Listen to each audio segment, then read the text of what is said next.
What's up, everybody? It's your boy Justin Rodriguez, your favorite lender here at Neighborhood Loans. And you already know we got our Cafecito on deck. And I want to say thank you guys so much for joining us on another episode of Cafecito Talks, the #1 podcast on entrepreneurship. And we're super, super excited because honestly, these two individuals are one of the first people that I met in the industry. And they are one of the biggest reasons why the growth of my social media. Shout out to Carlos because he's one of the first people I ever did videos with. But I want to shed light on these two people and individuals because they have grown so much over the last couple of years, and I absolutely love to see the growth of all the individuals that honestly that helped me come up in the business. So Fernando, shout out to you. He's the owner or part owner of the FRJ group. He's the head lead of his team, and then Carlos, the #1 producer on his team. So thank you guys for coming out. I appreciate thank you for the invite, Justin. Appreciate it. For sure. And again, like I said, these guys are absolutely amazing. Have so much growth over the last couple of years. So I think everybody kind of wants to hear the origin story of both you guys. So Fernando, if you could start it off, how did you get into the business? Sure. So I've been in the industry close to 10 years now. I got licensed at the age of 22. You could do the math, how old I am. So all of my buddies decided to go the corporate route. I was at UAC, and I figured, corporate wasn't for me.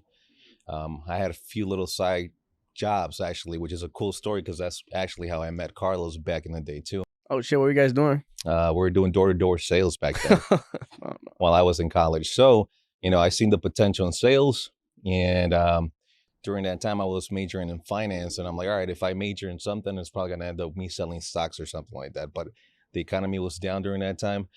So I figured, you know what, maybe I won't sell stocks. But, real estate had hit rock bottom. So the only way from here was like, it's going to go up. So I ended up getting into real estate, and here I am 10 years later. Dang, dude. That's a journey, dude. Mm-hmm. That's a journey. And Carlos, how did you find your way into real estate? I heard you got like every job under the sun. Yeah, man. I needed a job, to be honest with you. I was jobless. No.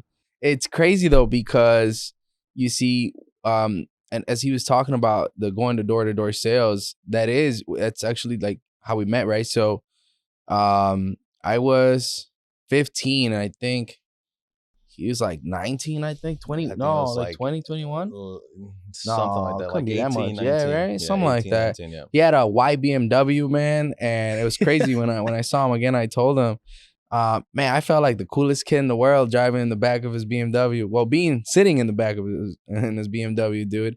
It was like, I don't know if you ever been in a BMW. Like it was a 3-something, right? 335i. 335i, right? And so. But it's crazy though because in the cars you sit like very low, right? So I just remember we would listen to that song. He used to replay the song. It was Mr.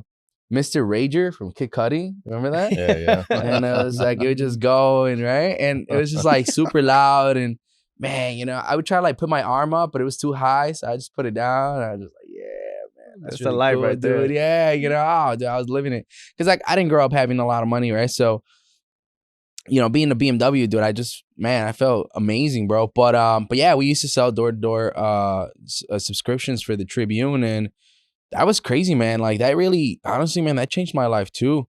I think that's really where my like sales career really started. Like, yeah, sure, now I do real estate, but it's still sales, right? So, like all through my life, I've pretty much been in sales. I took a little break, and I did do like I don't know, I was just tired of sales, I guess, and I did all kinds of stuff. I worked at like warehouses. I worked at the airport. I worked for State Farm for a little while, actually. Yeah, man, I did all kinds of stuff. I was really trying to find something. Hey, guys, I had to piggyback off of that, what Carlos said earlier about that BMW. I didn't grow up with money either. However, that's a crazy story in its own, though. Yeah, it was a door-to-door sales type of job, and the way it kind of worked, obviously, the way I got into that business was in high school. So they kind of recruit you, they mentor you, entrepreneurship, this kind of stuff. Eventually, I got old enough. I had graduated from high school I was in like in a managing position role.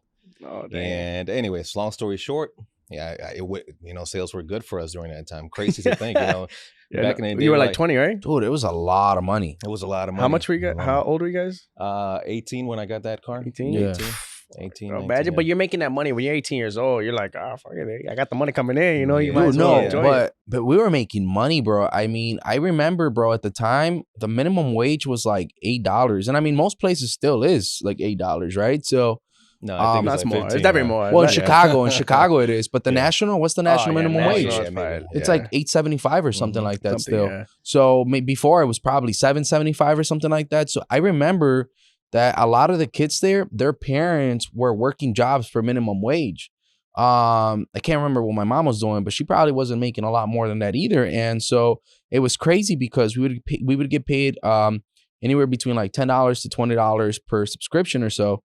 And I remember that on like, I think it was like my third day, I ended up like breaking the record, which is kind of crazy. I sold like 10 in a day. And you know what really happened though? I don't think a lot of people know this. I actually ended up meeting like this amazing family. And they were like, I was going door to door. And they're the ones that really helped me out. They were like, oh, yeah, talk to this person, talk to that person, talk to that person. And like I did 10 in one day. I think it was his brother that picked me up. It was Caesar. I don't know if you remember. But you figure, 10 times 10, how much is that? 100. $100. $100, yeah. And you're like, oh, But he's like In a 4 15-year-old hours. kid, 16-year-old kid, Yeah. you know? Yeah. And it was like a part-time job too. It was like 3-4 hours. So even Yeah. if you weren't doing that, though, even if you weren't breaking the record every day, like, dude, you could really make a lot of money. I mean, you were getting paid $10 an hour, which, looking back, it might not be like, oh, $10 an hour is a lot of money. But when you put it in perspective, being, 15 years old and minimum wage is like $7.75 and you're making $10 an hour, it's like, dude, even at $1 per hour, you were doing it. But Yeah, but no, there were kids that, there was bonuses structures and stuff like that. They There literally will was. make more than their parents. But again, you're a young kid, it's not an insane amount of money, but being that little with that kind of income, anyways, that kind of incentivized me too to go to the sales route because of that. At that point, I had maybe like 30 students that work for me. So obviously you get a split off of everything they make. Is kind of the same thing in real estate. So yeah, I mean, that was the beauty of it. The potential to really having no income limit. It's just whatever you build, whatever you as many sales as you can do, pretty much. yeah, exactly. Yeah. Yeah, 100%. And that's exactly, I don't know if everyone kind of took that from working there, but at Yeah. least I know I took the same lessons from working at that job. That Yeah. it's like, man, you know what? In sales, yeah, sure, you might not know when you're gonna get the next sale or whatever, but then again, if you just work hard enough, then there's no limit to how much you can make. And that's why from there on, everything I did afterwards was sales as well, because I just didn't believe in growing someone else's company. I believed in growing my own business, right? And so I was like, you know what? I don't want to work for someone who's gonna pay me, $15 an hour, and then that's where I'm capped. Because now, how do I make more? Like that was not my vision. And so that's kind of what led me to just do sales job. And then I don't know if well, yeah, you've seen my kids, right? I had kids really young, dude. I was like 17 when I had my son. So it's crazy. And that's super another young. thing too. During that time with that job, it's served as a source Like of a like springboard, or yeah, kind of like also Kinda boosted you inspiration, guys. motivation for all these young kids. But do you guys know how many, like, do you stay in contact with everybody that you work with? That's the like, thing. A bunch of people work for us, and everybody kind of goes their own way. There's very handful of people that you kind of stay in touch, which being Carlos being one of them. that's interesting. Like, I want to know how many people from that job like derive that like yeah. entrepreneurship. Okay, I'm gonna Yeah. go out and go Yeah. do whatever job Yeah. that I might want to get There's into. actually a 'cause- handful that I still That's what stay I'm in saying. touch Yeah. with. Yeah, they You all know- got businesses. yeah, that's crazy. Alan, remember Alan? I just saw on Facebook that he became a realtor actually. Did you see him or no? Yeah, I just seen that. I was like, damn, that's crazy. But yeah, it's probably very few of us that actually, right? Yeah, but that was the beauty of it too.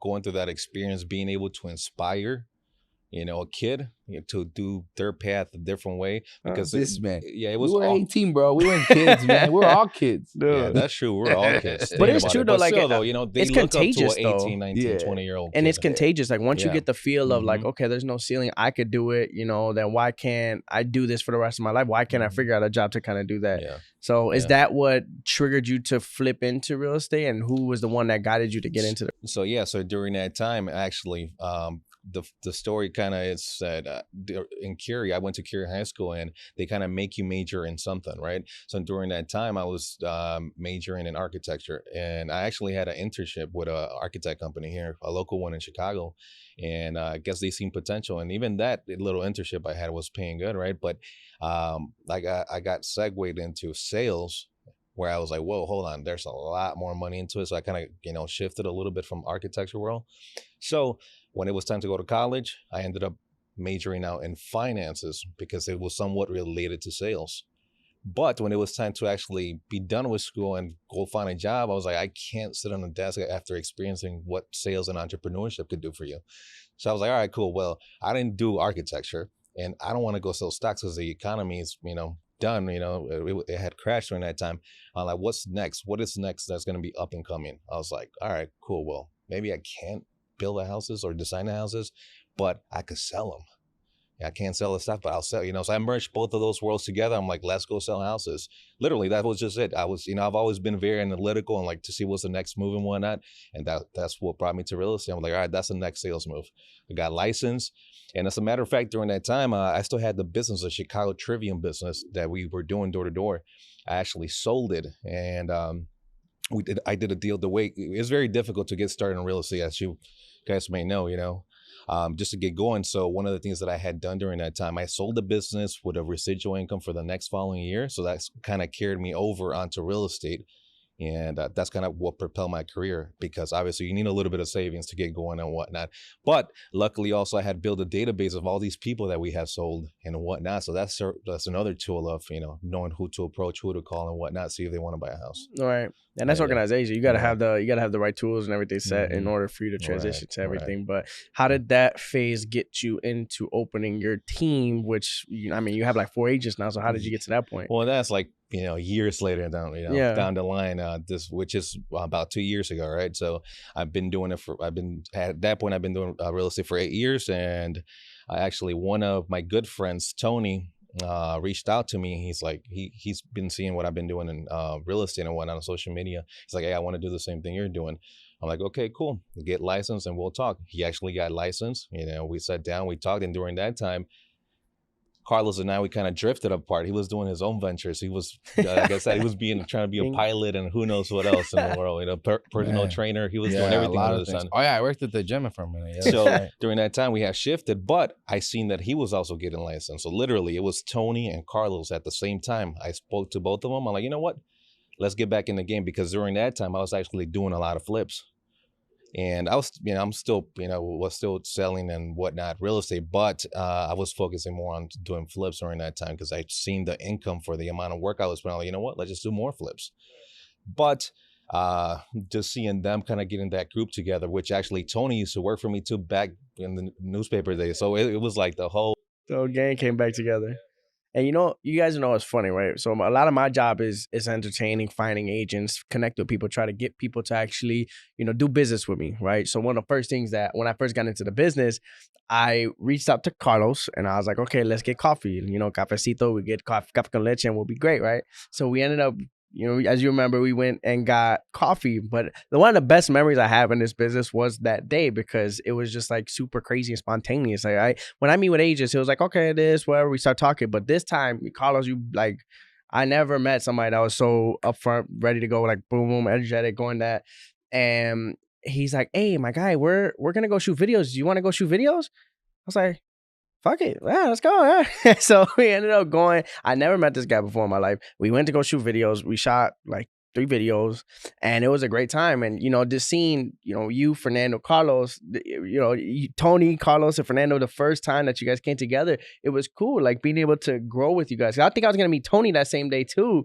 And it was just crazy how it went full circle, because I would see you on social media, but I'm like, all right, this dude probably produces whatever. I didn't know anyone's production. I didn't know any better. I just got into the business. So I was like, okay, this guy's probably going to be like, go pot sand. Like, I'm not going to talk to him. So I was like, I was hitting up our agents, and I don't know why I just never reached out to you. Yeah. But then that's when I hit up the Carlos, Tony, hit up everybody. And then, you know, it all came full circle. Which is funny because we had brought you up in a conversation too. Yeah. We're like, we see potential with this kid. Yeah. Let's reach out to him. But somehow you reached out to him.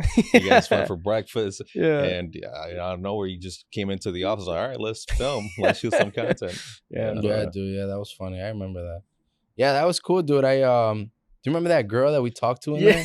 Yeah, that was pretty dope, dude. Dude, that's what I'm saying. That's how I knew Carlos was gonna kill it in the game, because that first same day, bro, we're just sitting there. He's like, goes up to a random table. Hey, you want to buy a house? And I was like, bro, what? I'm putting on my jacket, thinking we're about to walk out. As he's like, hey, you want to buy a house? I'm like, dude, you just that? He's like, yeah. And then she ended up going. She was like, I want to buy a house. Yeah. She's like, yeah, I'm actually looking for one.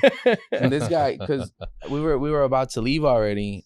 And yeah, he was putting on his jacket already, and I'm like, hey, before I leave, I was like, hey, hold on, just give me a second. And I go to the table right behind us, and you know, hey, I sell houses. Here's my business card.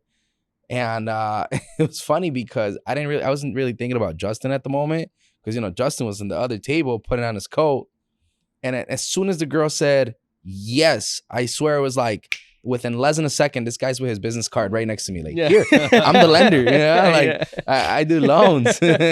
Oh, okay, cool. Well, hey, yeah, no, it ended up being cool. What was her name? Jessica, right? Jessica Moreno. Yeah, that was really cool. You never forget your first, right? I know, right? Forget your first. Yeah, that was really cool, man. I remember that. And then, you mentioned about Tony. We went to the office and we did. We were shooting videos right away. Still remember those videos? They were whack, right? They were ass. But that's why I always tell people though, like the learning curve, right? But it all starts with starting. Hey, but do you remember the audio, man? It was terrible. God, it was terrible. But we did it in our first try though. We ain't had we walked into the office. We were like, all right, this how you buy your first house. And it was just like 1, 2, 3. Like we didn't need any prep. We just walked in and kind of did it, you know. But that's the point that I like to tell people is like, it's just starting, bro. Like even if your video looks ugly and terrible, you take an initiative to start to do that. And then it's about repetition from that point forward. It'll progress, you know, but it's just making sure you take that first jump and then progressing from that point forward, you know? You know, one of the things that I remember, it was just like, it was yesterday. It was funny because I didn't know much about the industry at all. Like, you know, you learn about real estate, but when you're taking your test, you're really learning about like law and what not to do, right? But when it comes to like what you should be doing, you kind of learn that from like experience. Thankfully for me, well, I had like 10 years of experience, not my personal experience, but his experience, right?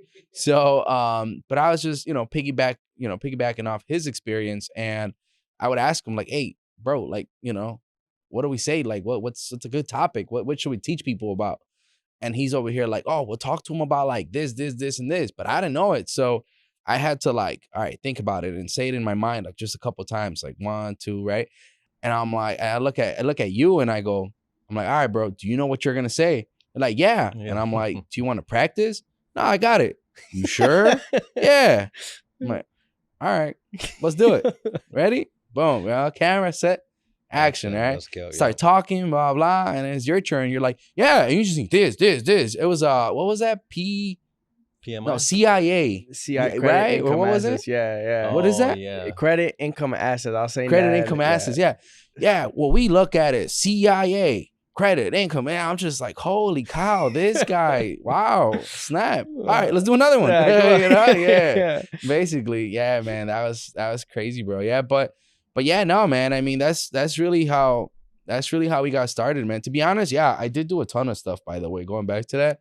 I did do a lot of stuff, which is crazy though, but honestly, I'm kind of grateful about everything that I got to do, because I feel like I can relate with so many people just because I've been in so many fields. I've talked to people in like all walks of life that, I don't know, it just allows me to really connect with people, because like, I'm not like where I'm at in age, I'm like not young enough to be with the youngsters, but I'm not old enough to be with the older folks. I'm like right in between, but I feel like I don't know, for me, that works perfect though. Like I'm able to have a good dialogue with both the young ones and the older ones, just because of all those experiences. I can relate with the both of them, right? So, but yeah, man, what a It's Is been it a journey crazy? for I sure. What a know. journey, man. And do you guys feel older 100%. than what you are? Definitely. Do you for really? sure. I do. You I know do. what? I feel like a kid still at heart. I do too, I but think based on Nah. experience wise, but how I feel inside it, like I tell these guys all the time, they give me a hard time. Sometimes, like, oh, this guy's in the 30s. But honestly, to me, it's like, all right, cool. When I turned 30, I was like, okay, I'm definitely old. I turned 31. I was like, you know what? It's not that bad. You know, I'm just more financially stable, but I still think like in my 20s. You know, yeah. So it's to that point, and definitely feel young at heart, but through experience and just all that stuff for sure. Well, that's why older. I asked that because I personally feel older than what I. It's just weird because I How feel old are like you? 23. Holy shit. But it's because the last 2 years of my life personally felt like 5. Like it Mhm. was the craziest shit. Like us meeting felt so long ago. Well, that's what But- they say, right? Like if 1 year in sales is like 5 years in college or something like that, or Oh, a few shit. months in sales is like That's 5 deep. years in college. I ain't heard that. Yeah. But how long He's like, but it's for true. you guys? Like, don't you guys feel like the last time we met, the first day that we met, don't it feel like Just yesterday, bro. really? Feels like a long Yeah. time. No, I It get feel- what you're saying. I though. feel Yeah, like it yeah, feels yeah. like a long time because it like think about it, bro. You were in Loyalty and Fullerton, then you Yeah. went to like That's there's true. so many different offices and That's true. transitions between that time that it makes it feel longer than what it is. Oh, You know, yeah. I feel like our connection, the way we get along and whatnot, it's Yeah. been like a lifetime friendship, That's right? true. That's true, That yeah. I agree. But honestly, if you really think about it, dude, we were just shooting our first video. You know, Exactly. At the same time, I feel like Yeah. it's been so fast. And Yeah. you know, that was one of the things too that having Carlos on the team, he's very outspoken and out there. So, you know, Yeah. you guys may know, but That's not true. Nah, but that was one of the things that I told him. Like, we're gonna get this team together and whatnot, but I just need one thing from you. I'm gonna teach you everything about the business, but I need you to put the team on social media. Yeah. And again, we didn't even know how to work TikTok and none of this stuff, but we were Yeah. just trying. You know, so we definitely came a long way. oh, Like you're saying, you've it's just a matter grown. of just getting started. You know, it Yeah. doesn't have to be perfect. you Dude, guys it's- definitely grown. It's funny. I was just talking to someone about that yesterday, actually. I think it was Xavier, actually. He asked me about like the videos and stuff. And I was just telling him, like, I remember when I got my license, when I started working with Fernando, it was like our second day at the office. And I was like, hey, bro, let's do some TikToks. But I didn't even have TikTok on my phone. Like, I don't know. It just wasn't a thing for me at the moment. And so we ended up like downloading it, creating an account. And then we like shoot a video, but if we messed up, we would just delete it because we didn't know how to delete like just one little clip. So we were like on YouTube, like just standing there, like YouTube. literally, dude. Just, Instructions, how do you yeah. use TikTok? How do You know? use TikTok, yeah. Yeah, straight up. And like, oh, okay, well, let's do this, let's do that. And if you look at like my very, very first video on Instagram, like the very first one, like it's hilarious, dude. It was one of those where I think it was just like little clips popping up on top of it was houses, and I'm just like, and I look so dumb doing it, you know, thinking Yeah. back and stuff. But it was hilarious, bro, to think of like how we really got started. But one of the things that I wanted to do was just videos. Like, you see, for me, videos was a thing that I had been doing for a long time. I was just doing like on Snapchat. I don't know. I didn't really feel like I had to share something like forever on like Instagram or something. I don't know. Like, it just wasn't a thing for me. But I would shoot a lot on Snapchat. Like, if you talk to anybody that's had me on Snapchat for a long time, like I don't even use Snapchat anymore, unfortunately. But if you talk to anyone that has seen my old like Snapchat videos, like they were hilarious, bro. When I was at Export Fitness, I remember I would do like commercial looking videos, but not commercial videos the way you think of, like, you know, with graphics and super like professional. I mean, like just the way I talk. Like, I would grab my phone and just walk around like, hey, if you're tired of being fat, but you really want to get skinny, like what's holding you back, you know? And I just like walking through the gym with my phone, you know? And people would tell me like, damn, bro, that looks like a commercial and stuff. And like, I don't know, but I used to like being just like in front of the camera saying like, you know, whatever. Cause again, most of them were like sales jobs, but I never really thought of like posting stuff on Instagram. But you know, what I figured for real estate is we definitely needed to have like that social media presence, right? And so it was really I think it was a blessing that Fernando had the same vision as well. So we were able to work together on it and really start working on having that social media, right? Start building that Social media presence. social media Presence. presence, Yeah, right? yeah. And Yeah, man. But yeah, that was Which, crazy. when we first started doing those videos, like there was rarely anybody doing Yeah. those kind of videos. Yeah. Now you go to Instagram, everybody's doing it, which, more Everybody. power to everybody. I'm glad everybody's doing it. But yeah, just here in Chicago alone, there were not many realtors doing it. And it was a blessing that Or I met you lenders. guys at the time that I did too, because Yeah. that you guys pushed me to do things that I wasn't. I was producing videos, like I was still doing Mhm. stories, doing things like that, but like doing the goofy, funny shit, like doing Mhm. like putting myself out there in that light, I never did. And then when I met you, I was like, all right, let's do it. You told me one day, weird, I don't know who the TikToker was. You're like that one, ting, ting, ting, Oh, that was a good video. Yeah. You just sent it to me, right? Yeah, that's right. And I was like, That was a hey, good you were one. like, let's do this video. I'm like, all right. And I was like, wait, is he for real? Yeah. Like, what you want to do that? And I was like, all right, fucking do it. I'll do it. You know, the crazy thing is you're so freaking natural at it, bro. Like you're able to like move. You got that like moving Those- skills, yeah, man. those Yeah. dance moves, bro. Look, yeah, you got Thank you, dance. dude. Yeah, Thank you you. got the skills, my guy. That's funny. But you know what though? To your point, you're right, man. It's crazy. But when we started, man, you have no idea how much shit I got from people. They would say like, Same. bro, Oh, your videos are so fucking corny or whatever. Like, you know All what, the man? time. Dude, bro. everybody will tell Oh, us all the Whatever, time. bro. Yeah. Like, Well, the one thing I would always get, oh, are you gonna go do your TikToks? Yeah. Get that? Yeah. Are you gonna do your little dances? And I Yeah. didn't say it all the time, but people would laugh if you told Which, them you did granted, They were kind TikToks. of corny though. They were a little corny, Oh, but yeah. the whatever, fact that man. we're out there pushing, part But of bro. you know what I got out of it though? So mind you, my uncle, my mentor Dwight, he doesn't have no social media. But then all of a sudden, somehow, some way, he'd be like, how the fuck are you doing this dance? Da, da, da. And I'm like, how did you see it? You don't even have social media. And at that point in time, it clicked in my mind. I'm like, this shit's working. Yeah, Like, yeah. I'm like, he's Yeah. seen it. He doesn't even have social media. Maybe I got 200 views on it, but how many eyeballs really saw it? Because if he doesn't have social media and he's seen it, that doesn't necessarily mean that 5 other eyeballs didn't see it. So it's like, dude, that's the power of it, bro. Like, people yeah, that didn't even know who I 100%. am were just looking at my TikToks, and they could be talking shit, but it's doing his job because you're talking about it, right? You're Bro, taking the time out your day to talk about me. Yeah. Right. And that's the goal of our business and sales is Yeah. getting attention. You want to get attention just so that you could derive the business, right? How do you get business? You get the attention on you. Right. And you know what? That's one of the things that I always tell people. Like, it's not just about like, yeah, people talk about being presence and just having presence, but I feel like you got to be out there getting the business. And Yeah. that's where there's a disconnect between just having social media and actually going for the business and getting it, like using it from It's just social another media. tool, right? You cannot Yeah. just depend on social media per se, right? 100%. Yeah. Yeah, 100%. but it's a big useful tool, though. Like that, like just one of the videos that we have, with Oscar. Actually, he's the one that beat us to the challenge, which it was let's see who breaks the up. million. Dude, Yeah, he had let's a see who- million views. Yeah, let's see who breaks up And a million. Imagine views. how many people he touched in a Yeah. million views. Well, that's what I'm getting Right. to. If you see the amount of hearts it has like 100,000 hearts Yeah. on it, and then over who knows, I forget, like 1,000 comments and whatnot. So there's people interacting. This video is literally making calls on your behalf Mhm. while you're sleeping. Right. But you know what though? Not every social media is the same though, right? Because like, look, all to like the women that have 100,000 followers, right? Like, hey man, that's what's up. I admire you. I don't have 100,000 followers, right? So people are probably gonna say I'm hating. I'm not, right? You got 100,000 followers, but I reached out to this one girl from New York who's got like 104,000 followers.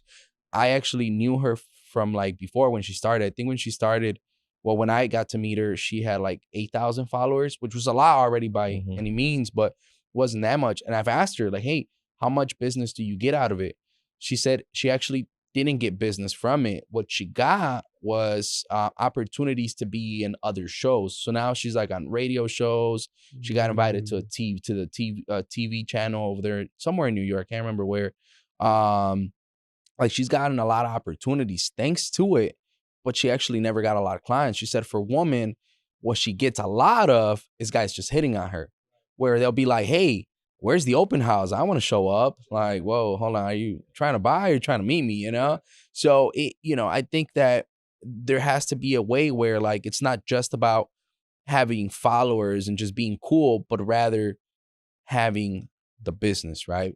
Generating business. Everything has to be done with purpose. And I think when it comes to business, there's a disconnect in between just being cool and generating business, right? Well, speaking of generating business, obviously you were the top producer of The Office. So would you like to share your secrets on how you generated the most business that you could this year? Yeah, man, I work.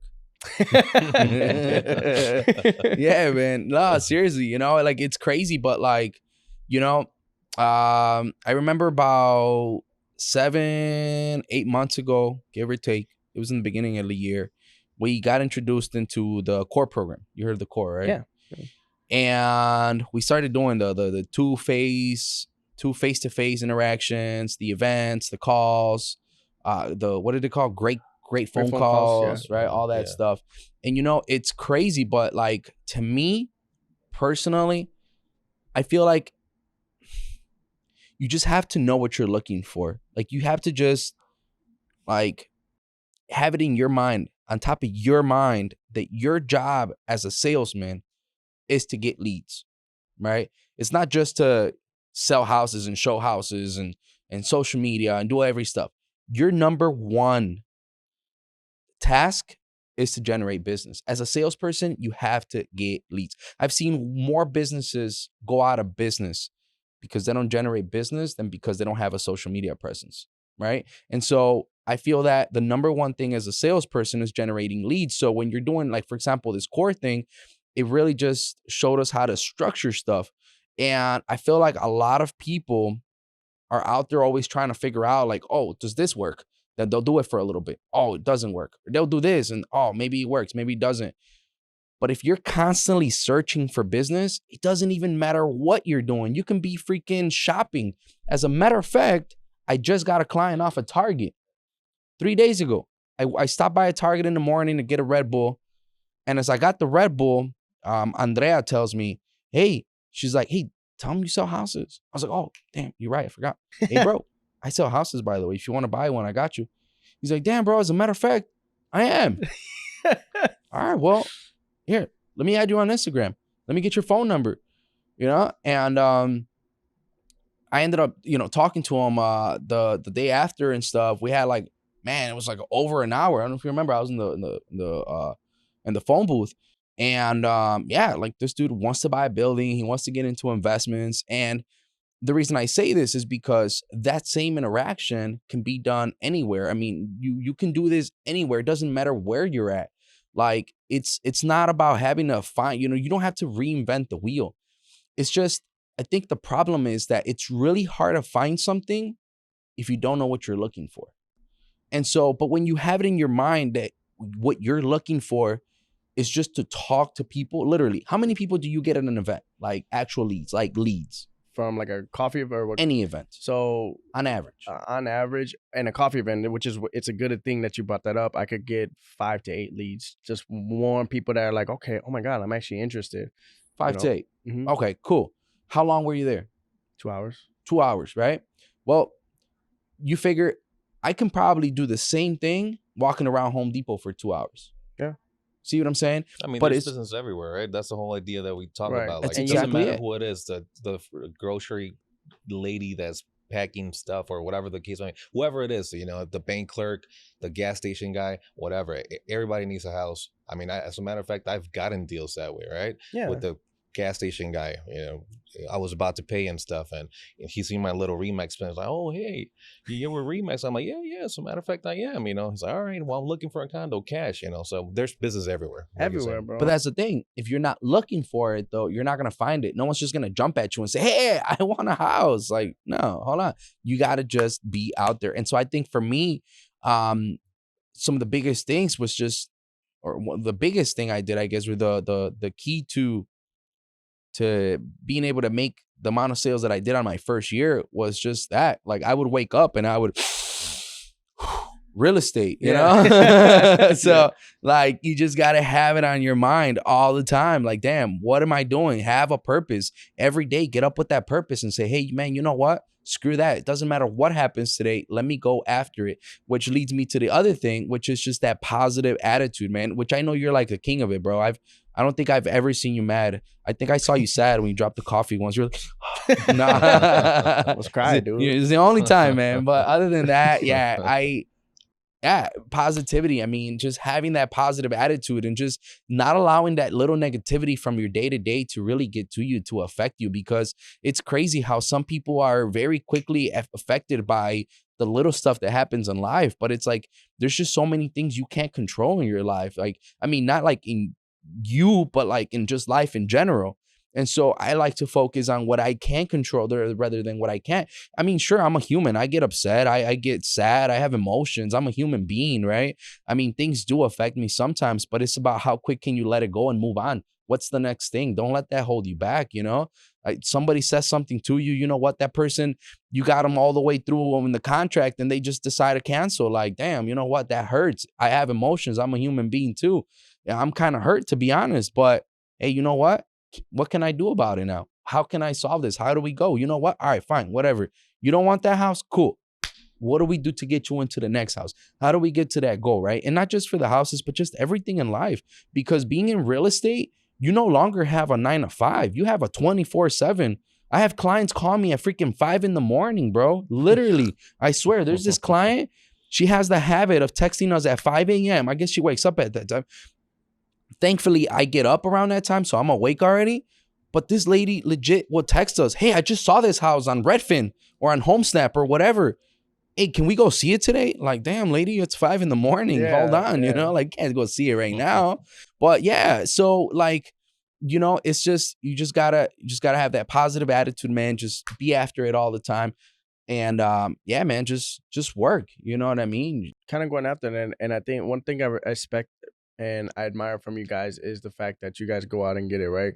And taking the leaps of faith, like that you guys have taken, right? Number one, with you opening your office in Bridgeport, which we're going to touch base on that in a little bit, but also with you when you first got into business. I know that's something that I love. The story that I love is Wally, right? Rest in peace, my condolences. Man. But rest in peace, it's a beautiful story because there's not a lot of people that will do what you did. So I want to shine light on that because putting in work and taking the risk that you did, it's a beautiful story to just see how your business grew from that. Yeah, that was crazy, man. Honestly, you're right. So one of the things that I don't think he talked about is the day he met me. Well, not met me. I'm sorry, because I already knew him. The day we met after, man, how many was it? Like 10 years? No, was it that long? Maybe 5, 6 years? Yeah, maybe somewhere 5, 6 years, somewhere around there. And we met like that. No. But yeah, no. So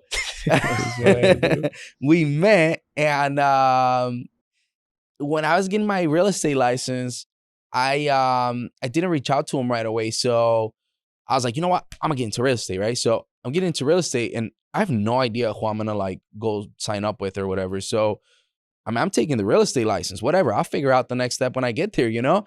And at the end of the course, the place that teaches you, like that gives you the classes, they like try to recruit you. I didn't know where to go. So I was like, hey man, if you'll take me, I'll go with you. I'll stay here.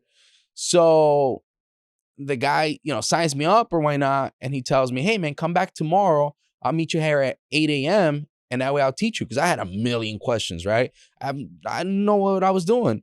So I got my license. I get there that day, 8 a.m. I show up just to find out there's like 6 more agents.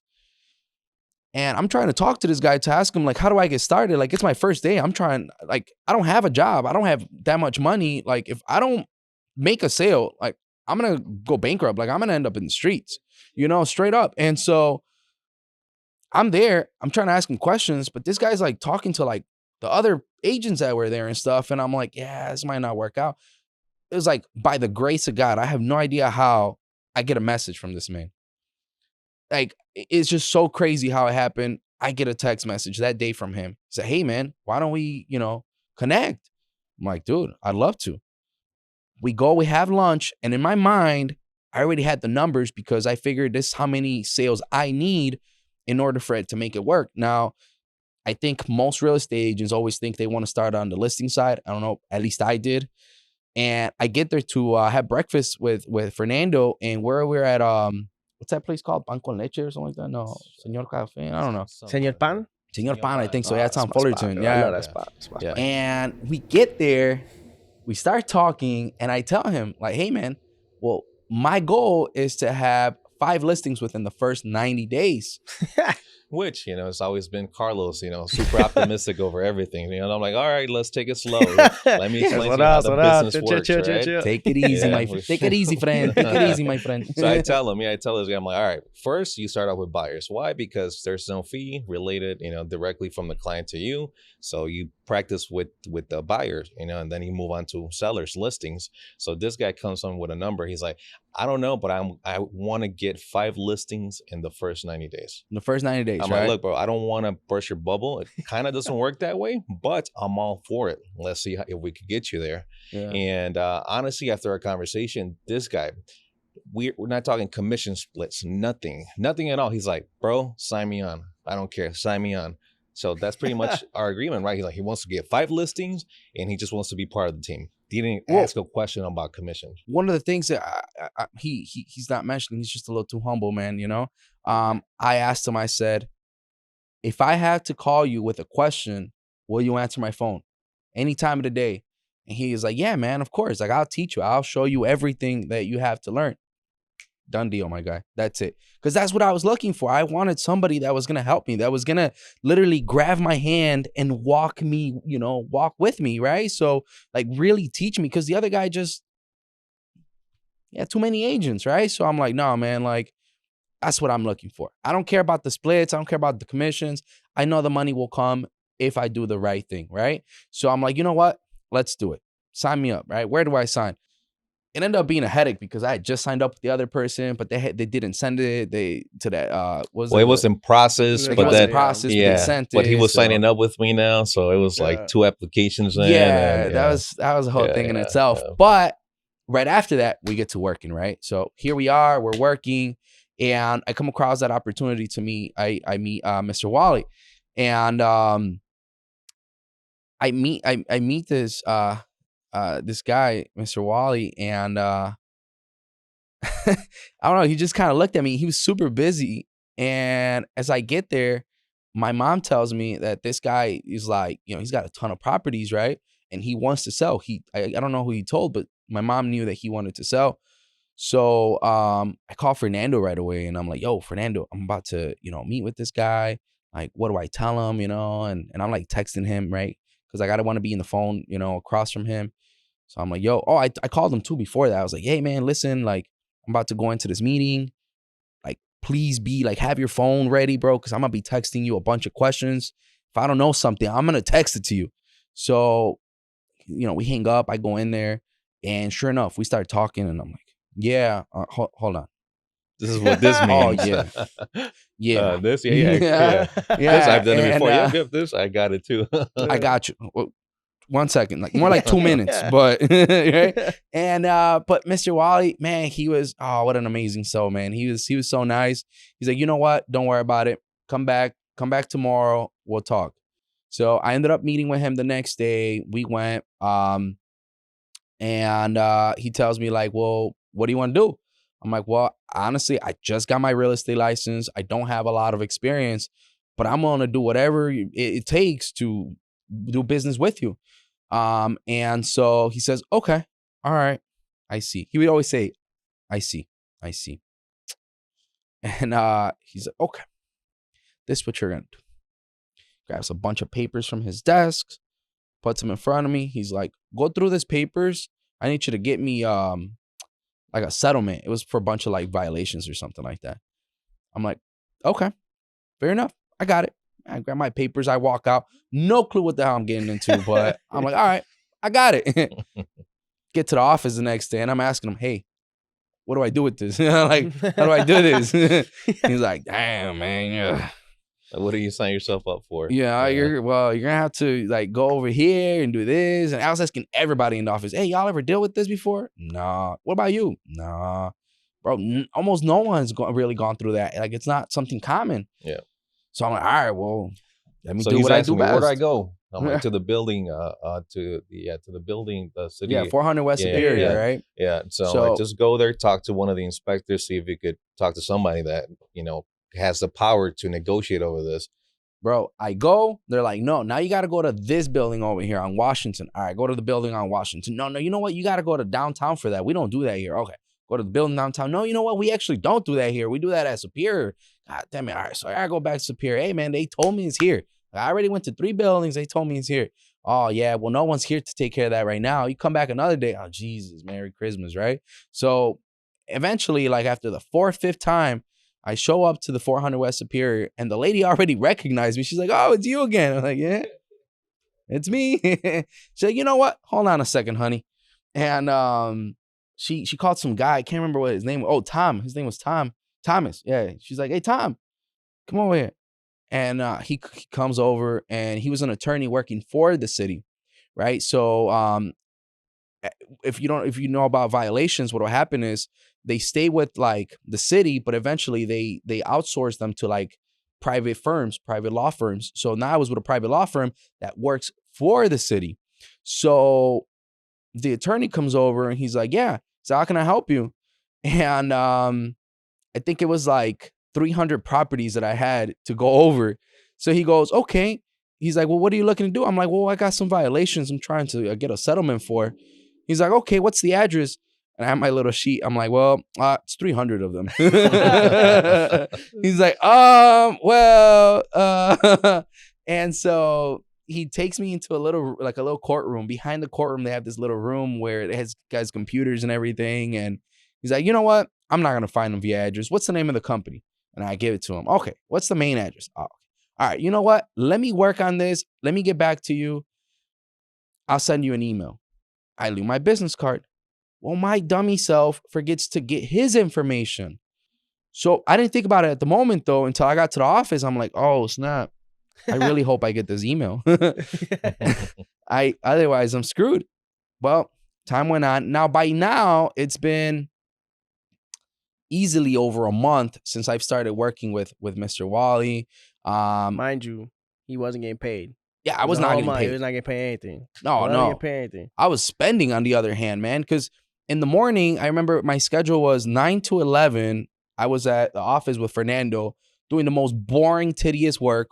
It was literally, Fernando had us read the contract line by line, like little kids, man. Literally, we were just line number 33, line number 34, right? So. And so we read the whole contract, and it's 13 pages, and not like big font or little pictures and stuff. It's just boring, little font, bro. Boom, right? So understanding everything, going through. I mean, don't get me wrong, amazing information. It really taught me a ton. But that's what we were doing. So 9 and 11, I was doing that, and then 12 or 1 through the end of the day, I was with Mr. Wally. Man, I remember Fernando goes, "Hey, man, listen, like it's been like a month, man, and like you're not doing anything, man." And I got, a little disappointed as well myself, because I was like, man, like I'm not really doing much here.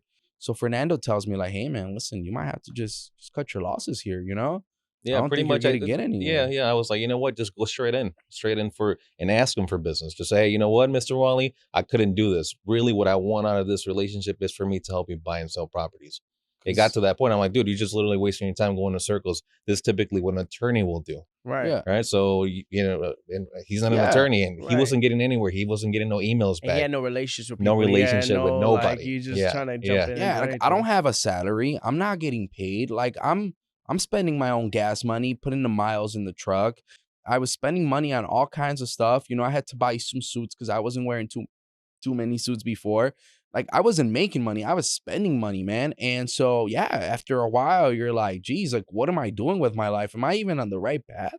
But man, there's just something about just, I don't know, God and just having that good positive attitude that just kept me going forward. Like literally towards the last couple weeks, I almost felt embarrassed to tell Fernando, like, hey, dude, I'm still working for free for this guy, because it's just kind of like, it looks funny. People would look at me like, man, he might be trying to take advantage of you or something, like, but I was like, nah, man, I'm just going to keep doing it. Like, I like him, I really do.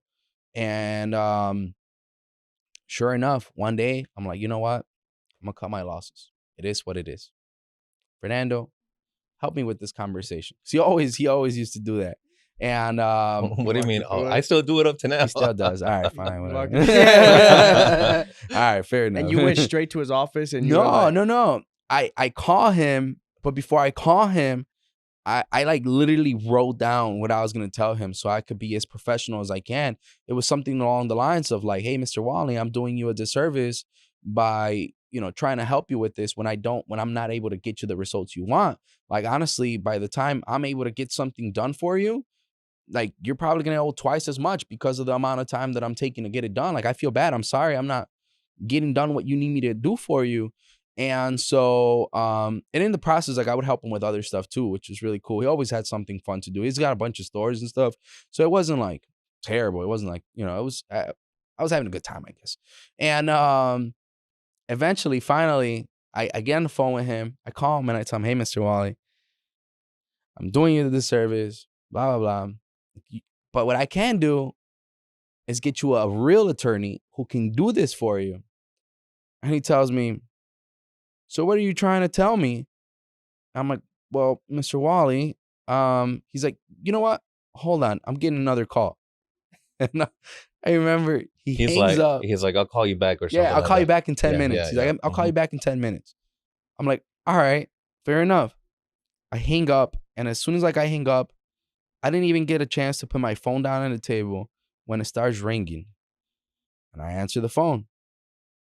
Hello, this is Carlos. Hey, Carlos, this is Tom. Hey, just want to let you know, I just sent you the email. I completely forgot about this guy by now.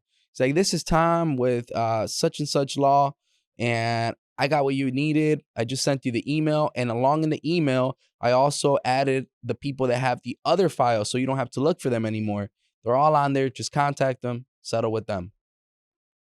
I've been working on for like a whole month for this, and all of a sudden, the day that he's throwing in the towel, yeah, the guy I literally just called Mr. Wally to tell him I wasn't gonna be able to do it no more, and 2 seconds later, after I didn't even get a chance to put my phone down, I get this call. So, man, I can't tell you what I was feeling, man. I was happy to pay extra, extremely happy, man. I mean, crazy, right? Yeah, what are the odds? Expression, we had this office where we're like facing each other. Yeah, but just seeing his face expression was priceless on my dude, bro. It's like he's like, you can't believe what just happened. Bro. Like, can't believe it. Can't make that shit up. Mr. Wally calls me back in like literally 10 minutes. All right, so what were you trying to tell me? I got it. You were looking for it? We made it happen. I got it, so let me sell your houses. I got you. Yeah. So sure enough, by now it's been like 2 months. We're getting on closer to that 3rd month. I've gotten no sales, no listings. Like everything's just dry. Like I'm working. I had buyers by then. I was working them, but it was taking a while. I don't know if you remember at that time. It was like during the pandemic. Everything was like multiple offers, losing on everything. It was crazy. Like you had to if a house popped up like right now, you had to be driving over there already. You know what I mean? Yeah. Like otherwise somebody else would have gotten it. So, my time's ticking for that 90-day goal. And I go over there. I talk to Mr. Wally. He's like, all right, you know what? After that call, he tells me, hey, you know what? Meet me in my office tomorrow 9 a.m. All right, fair enough. I show up to his office at 9 a.m. And he used to have he used to have just boxes of papers. He grabs a box, picks it up, looks at it, puts it down, grabs another box, puts it up, takes out a folder, just kind of looks through it. No, puts it back, grabs another one. There you go. Pulls out a sheet of paper, gives it to me and goes, how much are these houses? I'm like, well, I don't know, Mr. Wall. Let me I can run the numbers for you. All right, go ahead, do that. Meet me here tomorrow. All right, fair enough. So I worked the whole day. Now I do comps in 15 minutes, but back then, I remember I was working till like 11 p.m. that day trying to figure out this comps, man. Like, all right. Trying to do a calculation in your head. 2 + 2 = 4. Yeah, no, we were there. I was, I was there with them trying to help them out. Yeah, what the fuck? Yeah. And I call Fernando. Hey, I got it. Can you go through them now? How many houses were on there? It was 5. It was just 5. It was 5. Which, if you keep in mind, he had told me my goal is to get 5 listings within 90 5 days. listings. Oh, yeah, so shit. Everything went full circle. Well, he told me because the day I got to, the day I got to the office that day when he gave me the paperwork, so I forgot to say some very important. He tells me, he says, all right, how much do I owe you? I said, look, Mr. Wally, honestly, I don't want you to pay me for that service with money. I'm like, all I'm asking for is that you give me an opportunity to work with you. I'm not asking for much. I'm like, all I'm asking is you give me the opportunity to work with you. Let me sell one of your homes. Just one. That's all I'm asking for. Just one home. That's it. If I do a good job, you allow me to keep working with you. If I don't, no harm, no foul, right? No, what is that? What's that saying? No harm, no foul. No harm, no foul. I tell him, look, it's okay. So he gives me those. I do the comps for those five houses. And next day I show up with the comps, the numbers. He goes, all right. He's like, add on an extra 20,000 to each home, put them for sale. Crazy. It was like, I don't know, it's like the 87th day from when I started. And I got exactly 5 freaking listings, man. And that's wild. I don't know how I do it, but bro. And you fast forward to becoming a top producer of your office. It's an amazing story, and I want to say congratulate you for all the successes and everything. And I honestly, I do love that story just because of the fact that he surrendered to the process, right? He didn't fight the process, and he didn't fall in love with the money first. And a lot of times when people get into the sales industry, the money portion is something that I loved, right? I saw people driving in fucking Lambo trucks and all these crazy stuff, and I'm like, oh my God, I want that. But when you surrender to the process first, I came into the business making $16 an hour, and I was happy to pick a shit because I knew I loved what I did, right? And you surrender to the process, I knew you love what you did. So the beauty of it is you just surrender to the process and you trusted it. You allowed the process to play through, and at the end of the day, when you were thinking of giving up, that's when you were rewarded. You know, there's always a light at the end of the tunnel for everybody. You know, so that was the beauty of everything. And one thing I respect for both you guys is you guys are willing to take the risk, right? And so I could appreciate all that. And the one thing I want to kind of segue into is obviously Fernando opening up your own office, right? I think being 30 would be almost anyone's reality and dream, like to be able to say, hey, I own my own team and own office within itself. It's one thing to have a team and another thing to have own office, right? So what made you take that leap of faith to go from, you know, having your own team and then just opening a whole new office? Well, I've always been into building businesses throughout the time, which, you know, I didn't get too much into it, but I was involved with a lot of tech startups and a bunch of other stuff, right? So I always had side businesses. As a matter of fact, we were just talking about my new little idea I got going on, right? So I've always done side businesses, right? Along the way, and either sold them or whatever the case might be. So in this case, I seen the team was growing pretty rapidly. At that point, we were already like at 6 people. Yeah. So, but at the current office that we're at, we just had literally a 10 by 10 room. So for all of us to fit in there was practically impossible. So, you know, there's always somebody that will be cut off and they have to go work in the lobby area, whatever the case might be. But, you know, it was cutting that team atmosphere. So, I mean, it's literally just came down to numbers to me. I was like, all right, cool. If I open up this office, you know, if the splits are negotiated where it covers some of that expense, to me, it just makes sense. I'm like, you know what? Let's go open up an office. It's a numbers game. So pretty much that was the approach, you know, just trying to build a team bigger. Right. Now we have the space to hire, you know, another 20 agents if we wanted to. And is that your goal? Do you want to eventually in 5 years or 20, 30 agents? Oh, yeah, 100%.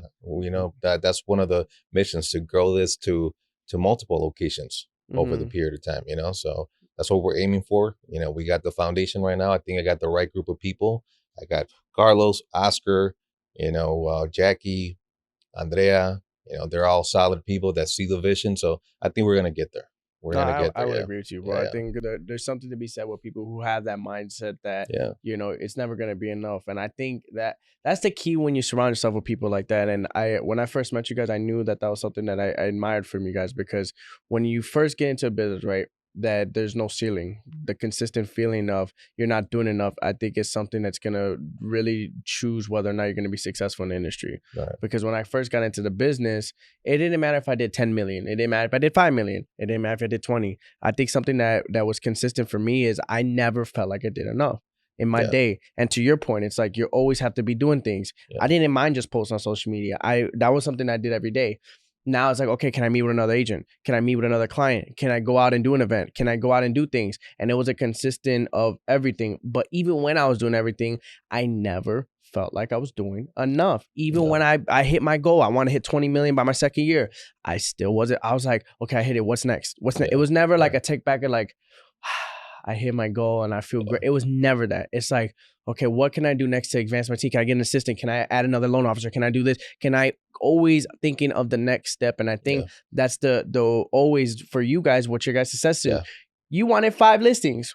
You went and got it, and you didn't think that was enough because guess what? You exceeded that, bro. I don't know how many. I think you closed like 15 list sides and then 15 buy sides that year. Like you exceeded your expectation. I guarantee to this day that's still not enough for you. Oh yeah, you had the same vision, and it's it's about surrounding yourself with people that want that next level energy. And when you get that group of friends, that's when you're really going to see yourself. Yeah. And I think that's the reason why we click, very well, right? We're always looking to do better. Yeah. And it's not that we're not satisfied with what we're doing, at least from my perspective. I'm very humble and I appreciate everything, how far we come. But I always say, we got to keep pushing. Right. We gotta, For me, it wasn't just that. For me, I was just like, damn, you sexy, bro. That's y'all, man. Dude, I'm trying to catch up to y'all, bro. You know, like, you know what? Not everybody could drive, a big ass truck and look gangster in it. Dog. Same thing with Fernando, dude. 18 years old in a BMW, dude. Bro, I'm telling you, man, that BMW, bro. I told him. I don't know if you remember. I told you, but like when I saw him, that was like the first memory I had again, bro. It was like that BMW. Because I don't know if you remember. I think who was driving? It was me. Sorry, you were driving, and the passenger seat. I think it was Eric, or can't remember who it was. But you guys were having a conversation about your mileage. He was like, "Hey, so how much miles per gallon does this car give you?" He goes, "Oh, like 20." But he would like floor it. He would like, he's like, "Yeah, no, you're not getting 20, man. Nah, you're 10. Yeah, dude, you're not." Hey, but that's one of those things, right? It was a good experience. Again, I hope it motivated and influenced a lot of those kids. Again, I was a kid too, but everybody around me that to aim for something better in life. However, that's one thing that I feel like the Hispanic community lacks in its financial education. I blew a lot of money away at that age. I could have bought a bunch of properties and stuff like that, but literally I was buying cars. I was going to the clubs. I paid for everybody's everything, I was 18, 19, 20 years old when I started. No, actually, I was 18 years old when I hit my first year where I made $100K. You were how old? 18. That's when I bought that car, right? So from there on, it just kept growing exponentially. It kept going, higher, the income I was making. So, I got to the point where I was in my 20s. And again, instead of even though I went to college, I still financial literacy is like not taught, right? So, that's true. So to me, again, that money disappeared. But I did enjoy it. I had a good time. But now that I'm in real estate, that's one of the big things that I love to do, right? To educate the newest generation, instead of buying a single family, go for that multi-unit and then buy the single family, have that multi-unit pay, stuff like that, right? So I love the fact that now we could educate people on financial literacy. And that's what a lot of our social media reels are. Yeah, and I agree. And I think, and that's what one thing I really, really was excited to touch base on was that, and building wealth through real estate, right? So I feel like a lot of people that don't know, all they see is HGTV, and they be like, all right, look, there's an ugly house, they fix it, they flip it, they make money on it, right? Obviously, you guys are within that realm, and you guys have done and invested in properties in that, like flipping houses and doing things like that. So if you had to shine light, for the young generation and look at your young self, right? What would you have done different to your younger self and be like, all right, this is what you need to do, this is how you do it, and what made you get into the flipping industry? Well, would I have done it differently? I think that's what I'm getting from this, right? Would I have done it differently? I don't think so. Otherwise, I don't think I'll, it's like the butterfly effect. I wouldn't be where I'm at now, right? It had to happen in order for me to be where I'm at. And could have been better? Sure. It could always been better, right? But I'm very grateful through those experiences into, where I'm at now. But as far as the flipping, what was the question again? Sorry. So how did you get into it? Oh, shit. Huh? How did you get into it? And like, what was the, because obviously there's a lot of TV shows out there that makes it look like the glorified, beautiful glam life, right? Yeah. What is the good and bads and uglies, and how did you get into the whole flipping business? Oh, okay. Yeah. Well, flipping, obviously you start, as you're doing your real estate career, you're going to run into investors and you start seeing the properties you're getting for them. And, the kind of money that they're making when it's time to sell it, like, sure, like I was still doing good off the sale, but to see a $5,000 check for my commission, but then seeing $80,000, $100,000 check for them, I was like, okay, I think I'm doing it wrong. So that's kind of what sparked the interest, and pretty much just saved enough to do my first flip and gave it a try. Again, it was scary. It was all the money I have earned over the last 2-3 years. Gave it a shot though. I mean, the numbers got regardless, but it's still scary when it's your own money. Right. You could give all this valuable information. It all makes sense, but when it's your money, like, okay, hold on. I really hope this works out. First flip, did it good. Went for the second and so on. I just snowballed from there. Mm-hmm. Yeah. Yeah. So what if for people and individuals that want to get into the flipping side, what would you say you have to keep an eye out? I guess this is a question for both of you guys. What should you keep an eye out and what should you? Well, it all depends, right? It depends on what market you're in. Is there any availability for flips? There's a lot of conditions. Like right now, we're in a crazy market. Interest rates super high. 1 month, the other it drops, and so it's very volatile right now. So right now, I kind of stepped away from the flipping side. But for people that want, to get into that, I would say really just look at the market conditions and see if literally what it comes down to is like you make the money on the buy, right? If the numbers make sense on the buy, when it's time to sell, the money's going to be there, right? So I would say really just be detailed on your numbers, because sometimes new investors, they get emotionally attached to properties just because they want to do that first deal, right? The let's say the profit might be 20,000, very little, right? Very little skin in the game. And if anything goes wrong, there goes all the profit. But just for the pure fact that there's not inventory and they want to do a flip, they just go and buy something, right? So I would say really have patience, have time, the right deal will come.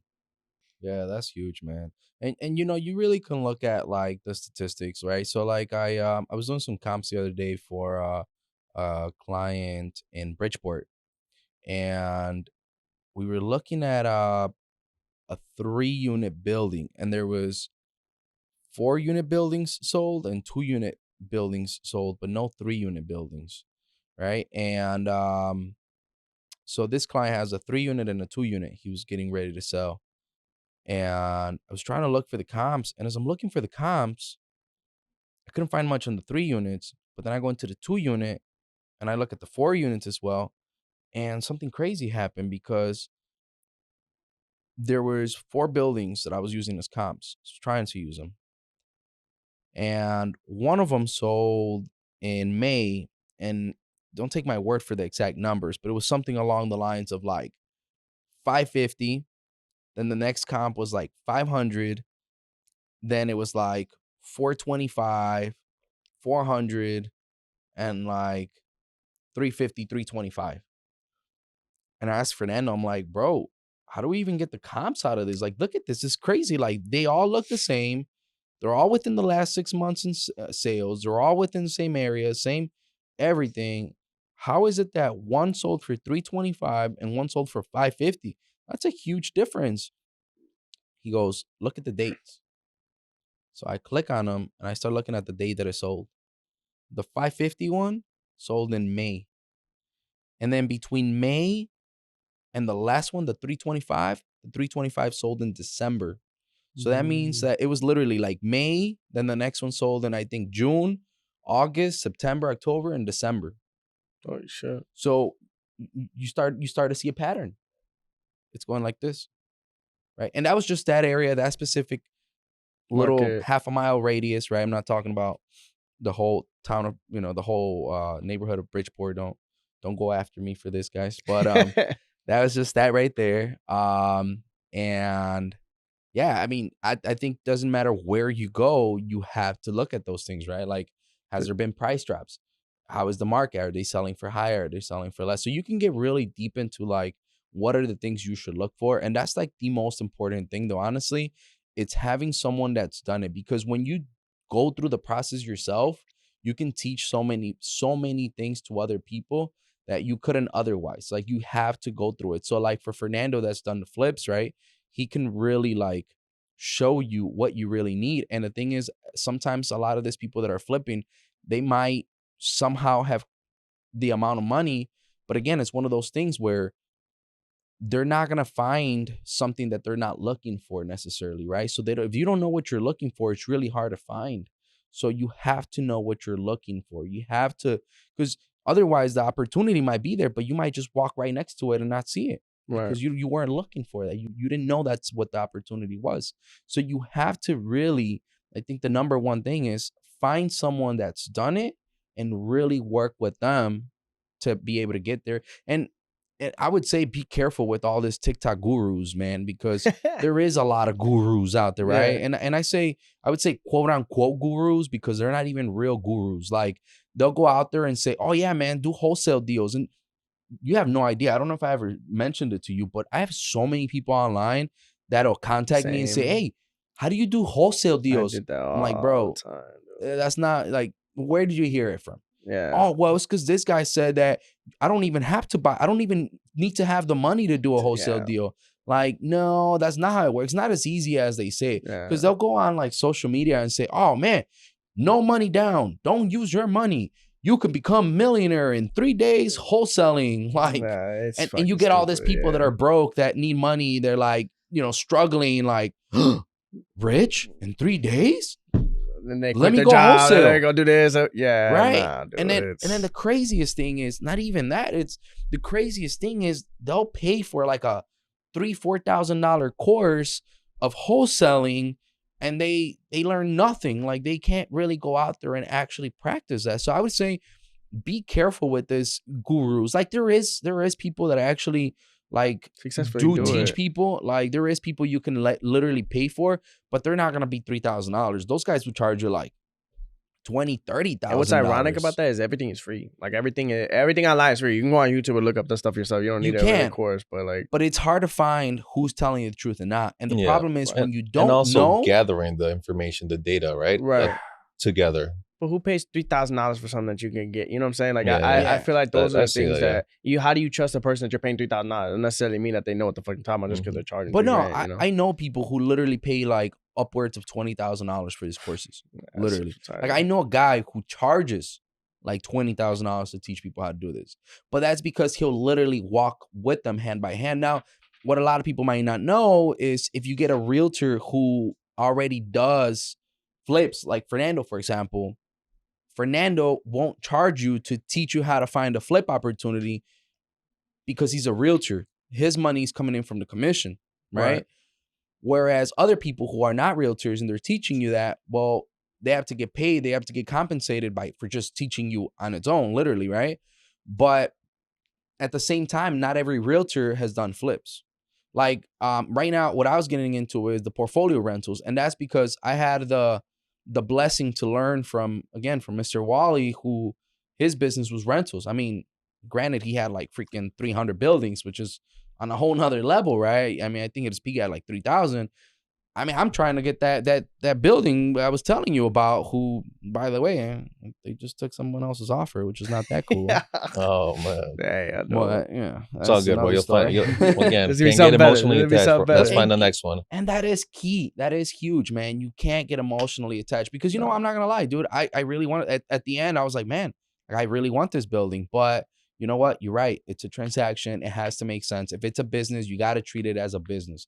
If the numbers make sense, they make sense. Don't matter where it's at. If they don't make sense, again, it doesn't matter where it's at. If they don't make sense, they don't make sense. And that's it. But again, I think that really comes down to having someone who's already done it. So what I would say is, you know, for like those younger generation and the new people is go out there and look for someone who's done it. Find that mentor, you know? Find someone who will help you, whether it's a realtor or someone who will charge you, but do your due diligence. Don't just go with the TikTok guy who charges $500 and it's on special for $297 today. You know what I mean? Like one time offer. Yeah, you know, limited time offer. It expires in 15 seconds, right? Like, and they got the little timer too. Like, no, man. Yeah, I would do, you know, your due diligence. Don't just run out there and try to buy something. Don't just run out there and try to get this deal started. I mean, sure, you can, but what I would say is just do your due diligence and finding someone that's done it and then learn from their experience, because otherwise, like, you're going to have so many mistakes that you could have avoided by just asking someone who's already gone through those mistakes. Because I promise you, if we had another podcast here for like part 2, we could make a whole part 2 on just how many experiences or how many mistakes Fernando probably had in his experience doing flips, right? 100%. So it's like, but you have to work with him in order to do that. No, and I agree. I think that's why, and one thing I preach all the time is mentors. I wouldn't be successful without my mentor, my uncle. I did a podcast with him, and I know you probably feel the same way. You wouldn't be successful without Fernando, because you can't. If there's a landmine right in front of me and I step forward, but I didn't know there's a landmine, I get blown up. But as soon as you know somebody and your mentor's like, don't step forward, that's a landmine, and you go around it, now you're able to get around things that you stepped on. You got blown up, but you're not allowing other people to step on the landmines. And that's the beauty of having a mentor, you know. That's why in the beginning I said I have 10 years of experience. Not mine, but his. You know what I'm saying? Right. You know, right. Now we have 11 years combined. There you go, dude. I have 10. one. Well, 11, so 12 now. No, right? But yeah, no, 100%, man. And I really am. I don't think I say it enough, but I really am. I'm extremely, extremely grateful that I got to connect with this gentleman, and thank you, bro. That I got to where I'm at. No, That's seriously, love, I mean it 100%. Because I know you just said it right now, but I really wouldn't be where I'm at if it wasn't for the help and support from Fernando. 100%. That's love, Thanks, bro. Thanks, yeah. That's Much love, right much there, love. dude. Yeah, for sure. Yeah.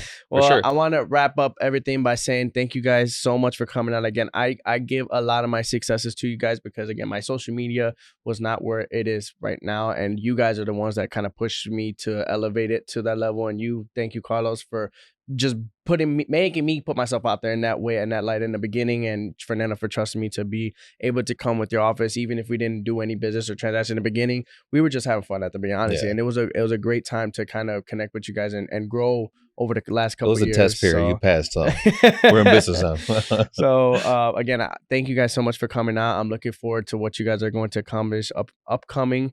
Everybody here listening, go ahead and take everything they said and soak it in, guys, because I'm telling you right now, we're in the last 2 years, the amount of growth that has occurred from everybody in this room is crazy. And everything that we've taken out today is that everybody can do it. Just look for a mentor, be consistent, and just put your head down and work. Like what you do, those 3 things alone will get you to be successful. So again, thank you guys for coming. I appreciate all you guys' time. Hope you guys all have your cafecito. Like, subscribe. Hope you have a great day. Take care.